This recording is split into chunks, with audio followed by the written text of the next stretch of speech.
कौन आपने जानापी चाहते कि आपंकर कौ एप्लिकेशन रे कौ पासवर्ड रखिंट गोटे चुटकी से भी पुणी से पासवर्ड गुड़िक आप मोबाइल फोन में सेव होकर रही तो केमी खोजिकिना पाइबे। तो सर्वप्रथम आपको मोबाइल फोन में कौन करार अच्छी आमको फॉलो और सब्सक्राइब करने पड़ो। तापर आपको मोबाइल फोन में सेटिंग भीतर को चल अच्छी सेटिंग भीतर जाए आपको कौन करने पड़ो गूगल भीतर टैप करने पड़ो। टैप कलापर ये आपको गूगल मैनेजर माने आपंकर इमेल आईडी ओपन हो देन ये लिखा आसो पासवर्ड मैनेजर कौटी अच्छी आपको ये खोजी नवार अच्छी। जदि आप पासवर्ड मैनेजर मेनुटी पाऊना ऑल सर्विस रे चल जिवे देन एडी तळमा स्क्रॉल करकिना मध्य आपण पासवर्ड मैनेजर को खोजी पारिबे। तो एडी देखि परथु गोटे ऑप्शन अछि ऑटो फिल विथ गूगल सेत्रे गला पर आपनकर पासवर्ड मैनेजर ऑप्शन टी मिलि जिवो। देन आपण मानको पासवर्ड मैनेजर रे क्लिक करिवार अछि।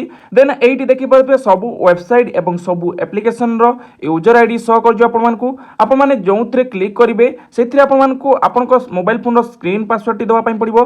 देन स्क्रीन पासवर्ड टी देला परे आपनकर पासवर्ड एवं यूजर आईडी टी शो कर जिवो। एई भली भाबरे आपनकर पासवर्ड एवं यूजर आईडी को आपण खोजिकिना पाई परिबे। देखि परथुबे सब एप्लीकेशन एवं वेबसाइट रो पासवर्ड एवं यूजर आईडी शो कर जाउची। तो एई भली वीडियो देखिया पई हमको फॉलो एवं सब्सक्राइब करबा पई जमा भी भूलिबे नाही।